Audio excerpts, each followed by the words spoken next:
Hello, I'm Bob McNutt. I'm the Director of Development for Chattanooga Neighborhood Enterprise. What I'd like to do today is to give you some history, because I am the oldest person with the longest institutional memory in the company, to give you the history of CNE's development along the south side in our neighborhoods, into M.L. King and into our current projects, so that you have some understanding of how the mission has changed, how the circumstances have changed, and how we have adapted the model to meet those conditions. When I came back into town in the early 80s, and Chattanooga was in the process of having large community meetings to rebrand itself, reinvent its narrative, CNE was founded in those community meetings along with River City Company, and what came out of those community meetings were to revitalize the city. We had to return to our roots, as it were, that number one being the river. And so that was River City's job, to take downtown and redevelop the riverfront, which they're still doing. The other, of course, was housing, which there was zero in downtown in the early 80s.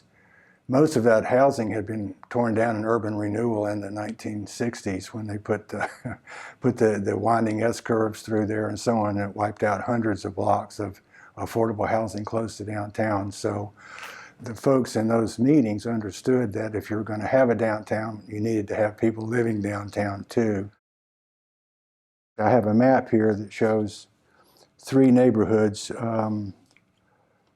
on what we call the south side, which means south of Main Street.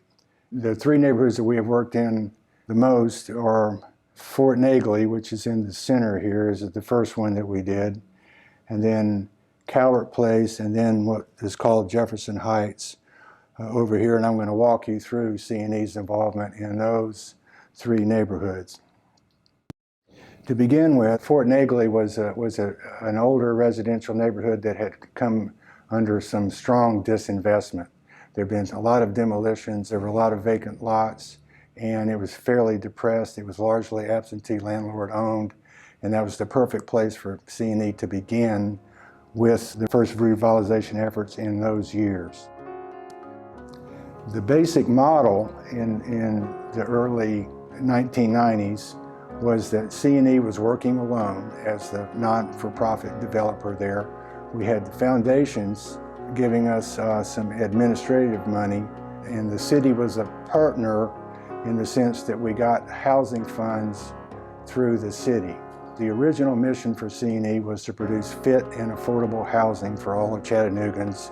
The fitness was, we had a rehab program going in Fort Negley, and the affordable was with federal money. CNE put in about 55 unit of income restricted housing.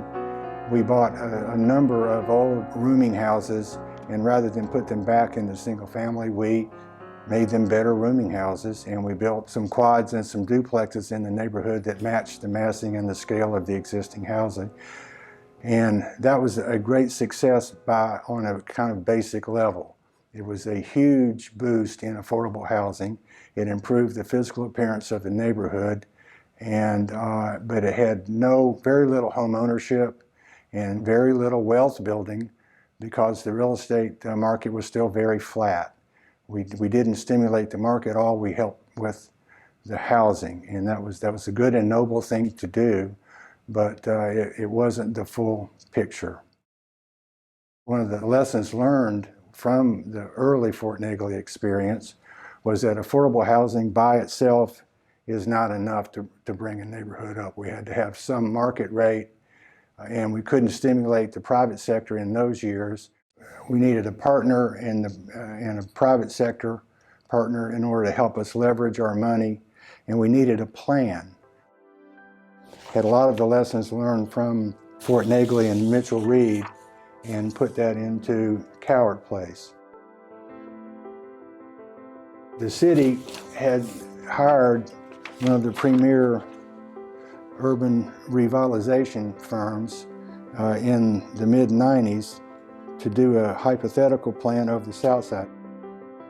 They took this map and it identified, most importantly, Off of Main Street, a pedestrian corridor, which is 17th Street, which tied the three neighborhoods together, Fort Negley, Cowart Place, and Jefferson Heights. And 17th Street is my favorite street through there because it was designed to be a residential street. We had a hypothetical rooftop plan that we could look for that would take the density off the main thoroughfares and step it down into single family into the center of the neighborhood, and then put some additional multifamily around the edges as a step down between the commercial and the single family detached. It's easy to look at a plan and see what you need to do, but my job was also to be able to get it done, which meant zoning, which meant building inspection and housing types that were a little different from what Chattanooga was used to. If you look at 17th Street, it was designed to slow the traffic down. So right as you come down Cowart and 17th Street, we inserted a traffic circle there so that cars could not zip straight through the neighborhood. It has on-street parking on both sides and is not a one-way street, which is what the traffic engineers would require. It has no curb cuts on it. We put alleys in the back so that the front and the street were for people, not cars first. Main and South Broad Street over here were where all the car dealerships were in the 1950s and 60s. So a lot of Cowart Place were back lots for car dealership, and it was mostly vacant land. Fort Negley had existing housing that we were piecing back together with infill. Cowart Place gave us an opportunity to start from scratch with about 6 blocks here of vacant land that CNE had acquired. We had then an active partner from the city, beginning with Mayor Kinsey and after him Mayor Corker, through Public Works and through infrastructure through the city. Most of Cowart Place was zoned C3, which was downtown commercial, which is the same zone that a department store has. It has no minimum lot size, it has no minimum setback, it has no parking requirements whatsoever, which is what we needed. And this is where Cowart Place had an improvement over Fort Negley, is we needed a way to leverage CNE's very scarce money with the private sector. So once we had done the 1 block of CNE built townhouses on 17th Street, we divided the rest of the neighborhood into parcels and sold them off to private developers, but we retained design review on there. And so we monitored that, but we're able to leverage their construction loans, their finances with our very limited funds, and that's what really made Cowart Place take off, was that innovation, that realization that we needed private sector partners, not just the city. The city was a great partner. They put $1 million worth of stormwater under 17th Street, built a water tower, street trees. The city was that partner. We did the housing and the planning of it. And then the private sector, after we had done our initial stage, did the rest. In our initial stage, we put 50% affordable housing, 50% market rate, because we thought that was a good place to start. So one of the things that we learned is you can integrate affordability into new development if you vary the size of the units. So a smaller unit is cheaper next to a larger unit, which is bigger, which is in fact the way that most of the old neighborhoods historically developed. Big houses on the corner, smaller ones in the middle, and we followed that same pattern.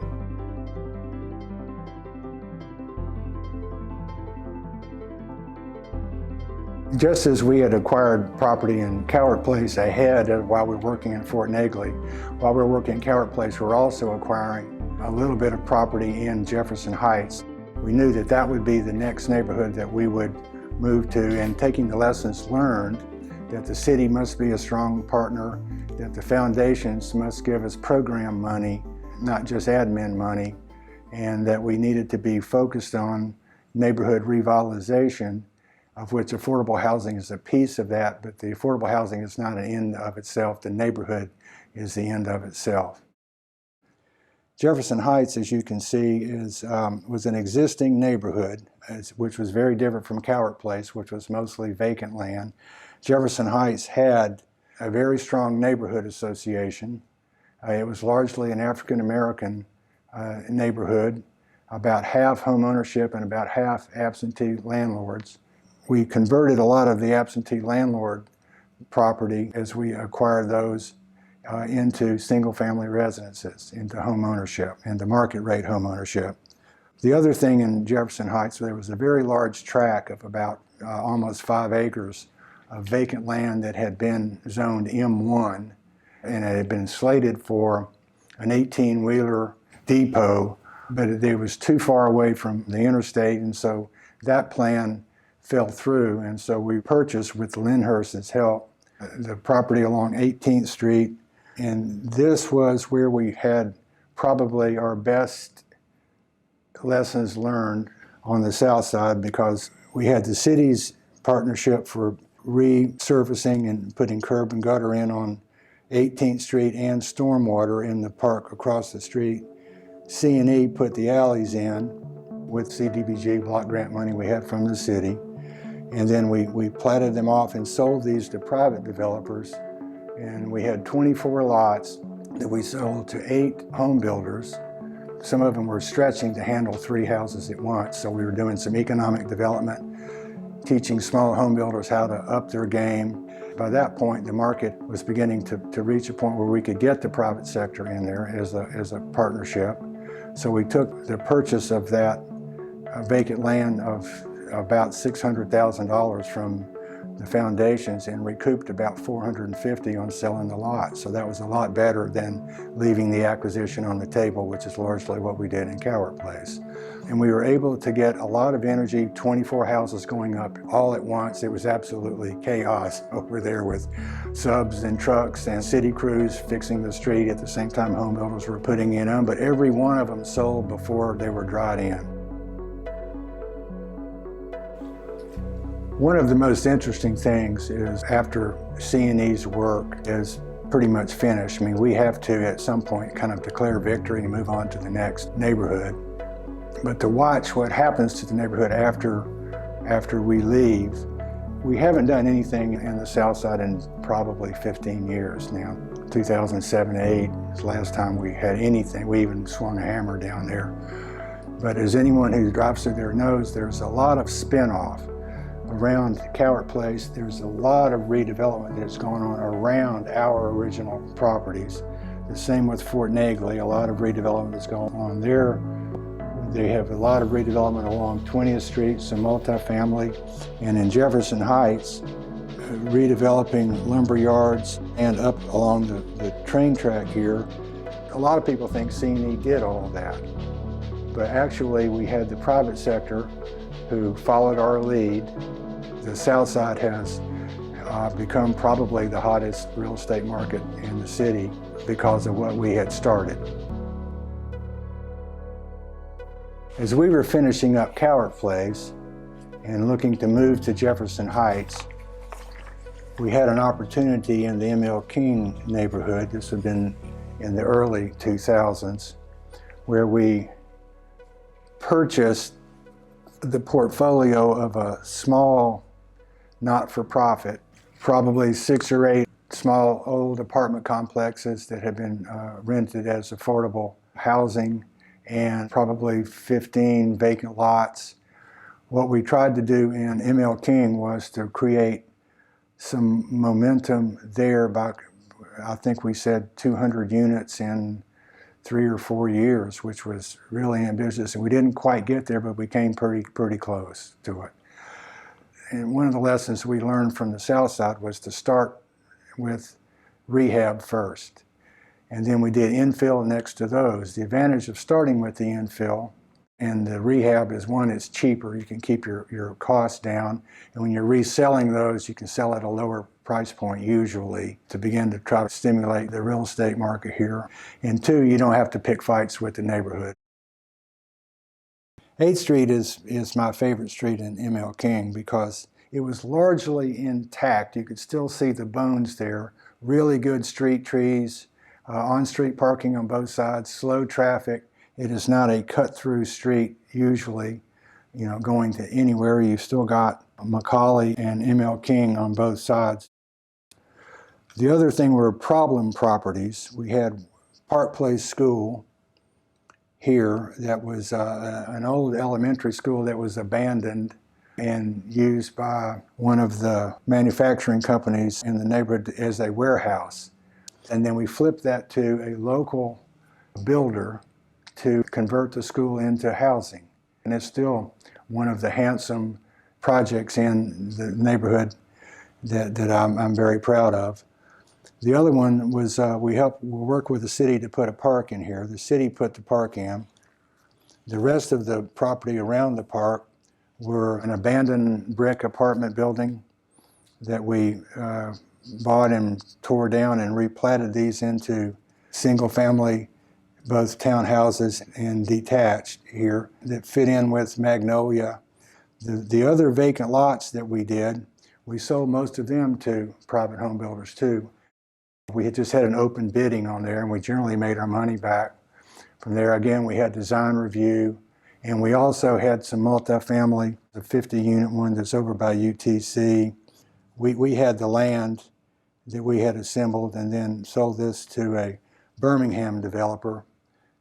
Couldn't find anybody locally that would do it, and they did a spectacular job. We also put a LIHTC project, which is low-income housing tax credit project. CNE did this in the early 2000s, and it has income-restricted housing added to the neighborhood ahead of the market rate projects that we did later.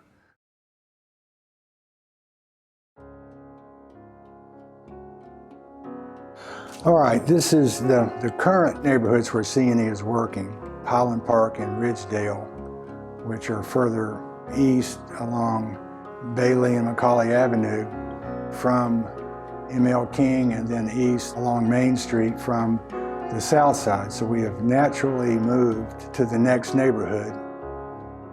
Highland Park's an interesting neighborhood. It was developed in the early 20th century.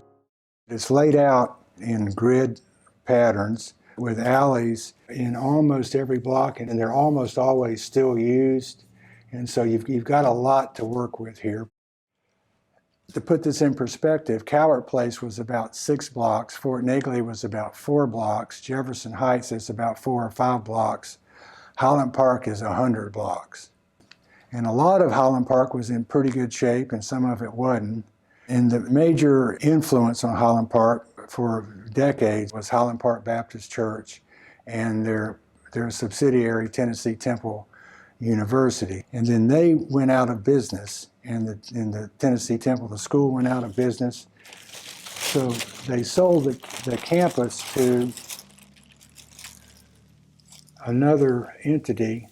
So CNE purchased in 2014, I think, all the vacant parcels around the edge of what was the old campus here. So we wound up with a lot of onesie vacant lots here, a couple of old dormitory sites, and then along Bailey, a good many vacant lots here. And when we did the phase 1 environmental on all of these lots, as we routinely do, there turned up a lot of foundry sand and a lot of lead and some mercury in the ground, especially along Bailey Avenue. We remediated these with the help of foundations and some loans that we negotiated through EPA and so on, some grants and so on. We remediated about 20 lots. That meant scraping up the top 6 inches and putting that back with clean topsoil so they could be safely redeveloped into new residential lots. And that's something that CNE would do that no private developer would have done. They would have walked on vacant lots and vacant land, especially in those years. First of all, we went to private sector, as we had learned in the South Side, and sold a lot of the onesie vacant lots. It's not very cost effective for CNE to build a single house, where the private sector, that's what they'd love to do, they don't mind building a single house. So we sold these to private developers, again with design review on the houses, and they look good. You drive by, you never know that it was anything different than what's been there, and so we're very proud of that. And we leveraged their money. They paid us back what we paid for the lot, put their house on it, made a little money, and that was okay. And that helped raise the the prices around the neighborhood. The two dorm sites, however, were eyesores. The university had already scrapped them out. We had to remediate the asbestos and tear the buildings down. But that gave us two almost whole blocks of vacant land there. We started with these remediated lots here along Bailey and put what we call the Maybell apartment building, which is CNE's largest single project. It put 50 units of 3 stories of apartments on a busy street, which is appropriately where they go, not off in the neighborhood, but on a busy street, very much like the kind of planning that we did on the south side. I think we had 8 or 9 units out of the 48 that were income restricted affordable housing. We took the other dorm site, because this is deeper into a residential neighborhood, redivided these 4 or 5 50-foot lots into 6 or 8 30 and 40-foot lots. So we got some density, and those were limited to 800 square feet. The real work, though, on Highland Park, as you cross Willow into Ridgedale, this was where the old tennis courts had been for Tennessee Temple. And as the commercial begins to come back along Bailey and along Willow, we've got some increased density, as we did on the south side, that will help populate those commercial enterprises when they get going. We took part of this and made some little 900 square foot houses on skinny lots, just like we did over here on the Kirby Street site. Our main housing type in Ridgedale is what we refer to as missing middle.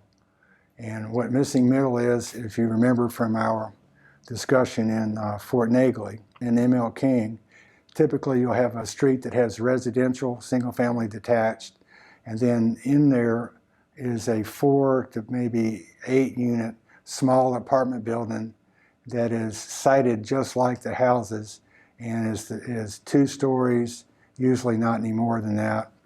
And the houses are 1 to 2 stories, so it fits the massing and the scale, but it adds some density in there. Not large scale density, small scale density, and that helps the neighborhood and helps the city. It pays more property taxes and all of that.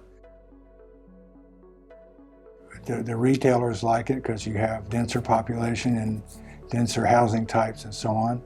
And the more people who live inside the city, the fewer people that will live out in sprawl, reducing the amount of green space that gets chewed up, and less of a need to build 4 lanes from here to there and so on. It's a good model for the city, because urban neighborhoods will pay for themselves. Urban neighborhoods have probably already paid for themselves. And then if you repurpose those or revitalize those once again to some of the similar mixed uses that are there, then that's a very sustainable thing for the city.